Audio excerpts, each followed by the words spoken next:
বন্ধুরা, আশা করি সবাই দারুণ ভালো আছো। আজকে আমি যে স্থানে ঘুরতে গিয়েছিলাম সেটা সত্যি মনকে মাতিয়ে দেয়।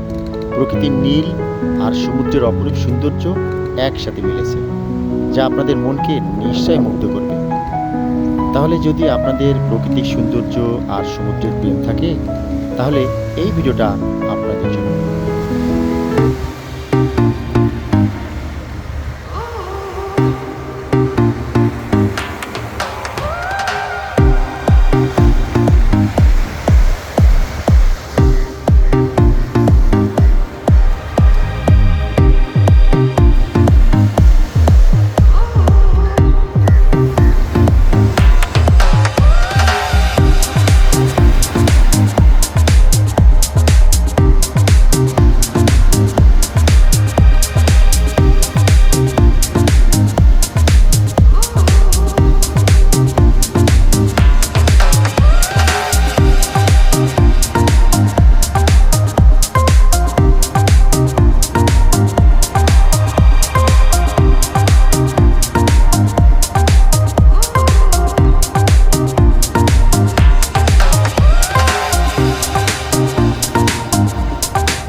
সমুদ্রে মাছ ধরা বা নৌকা চালানো এই দুটোই যদি আপনার পছন্দের হয়ে থাকে, তাহলে এক্স্যাক্টলি এই ভিডিওটা শুধু আপনার জন্য।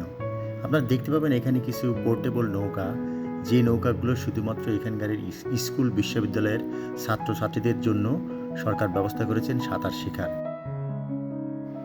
সিঙ্গাপুর একটা সাগর কেন্দ্রিক দেশ, এর চারপাশে শুধু সাগর আর সাগর।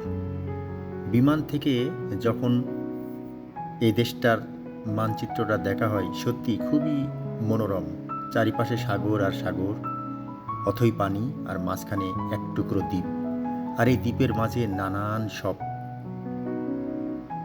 আয়োজন করেছেন এদেশের সরকার। এখানে বিশ্বের শ্রেষ্ঠ মানের সিকিউরিটির ব্যবস্থা করেছে। মানুষ এখানে খুবই নিরাপদে দিনে বা রাতে যে কোনো সময়ে তারা পথ চলতে পারে, তাদের নিজের অবসর সময় কাটাতে পারে। তাই এদেশের সব থেকে বড় যে বিষয়টার দিকে সরকার নজর রেখেছে, সেটা হলো এখানে কেউ দুর্ঘটনা ঘটিয়ে বেশি সময় পার করতে পারবে না।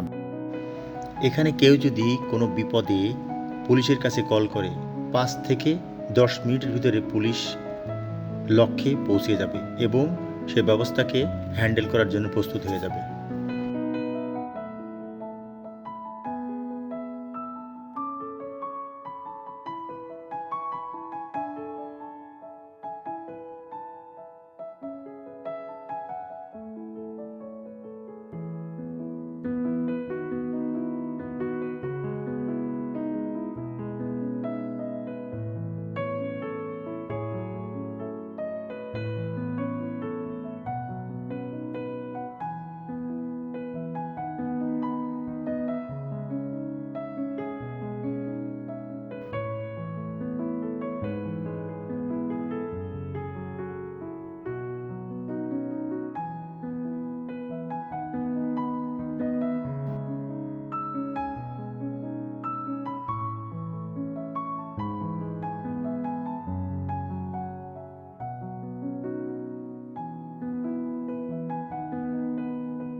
পেরিয়ে দেখবেন একটা বিশাল বড় ব্রিজের মতো সাগরের মাঝখানে।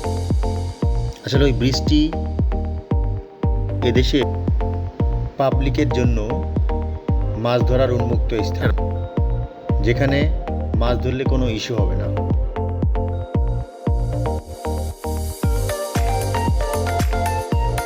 এতক্ষণে আমরা পৌঁছিয়েছি সেই ফিশিং এরিয়ায়, যেখানে সরকারিভাবে মাছ ধরার অনুমতি প্রদান করেছেন এবং কোনো ইস্যু হবে না। কিন্তু আপনি যে সমস্ত জায়গাগুলোতে মাছ ধরার নিষেধাজ্ঞা দেওয়া আছে দেখবেন সেখানে সাইনবোর্ডে মাছের ছবি আঁকিয়ে ক্রস দেওয়া আছে, অর্থাৎ এখানে আপনি মাছ ধরতে পারবেন না। আর যেখানে মাছ ধরার জন্য অ্যালাউড আছে সেখানে ফিশের ছবি দেওয়া আছে এবং সাইনবোর্ডে উল্লেখ করা আছে যে এটা ফিশিং এরিয়া। তো যারা বিশেষ করে মাছ প্রেমিক বা মাছ ধরা প্রেমী, তাদের জন্য আসলে খুবই মজার একটা বিষয় এবং মজা লাগবে যে কিভাবে এদেশে সাগরে এদেশের মানুষ মাছ ধরে। এটা সত্যি অসাধারণ।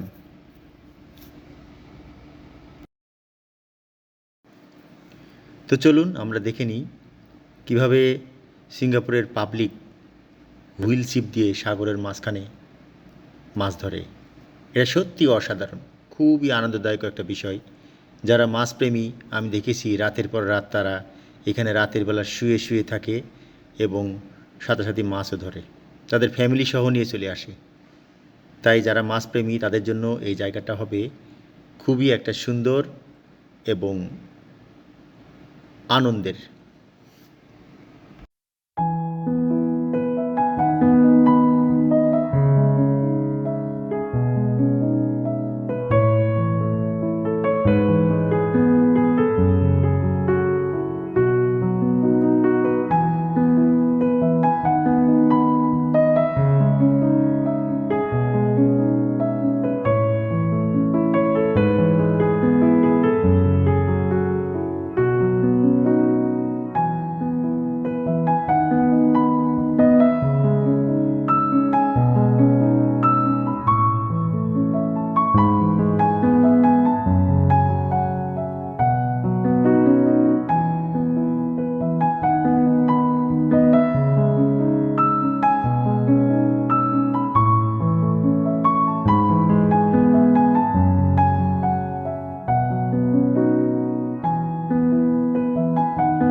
আমাদের ভিডিওটা আমরা এখানেই শেষ করতে যাচ্ছি। তো এটা ছিল আমাদের এই পার্কের পার্ট 2 এর একটা অংশ। তো আমার পরবর্তী ভিডিও অবশ্যই পার্ট 3-তে আপনারা দেখতে পারবেন। তো ধন্যবাদ আপনাদের সবাইকে আমার সাথে থাকার জন্য। যারা ভ্রমণপ্রেমী আশা করি তাদের কাছে আমার ভিডিওটা খুবই ভালো লাগবে এবং অবসর সময়ের সঙ্গী হিসেবে কাজে লাগতে পারে। ধন্যবাদ আপনাদের সবাইকে। আসসালামু আলাইকুম ওয়া রাহমাতুল্লাহ।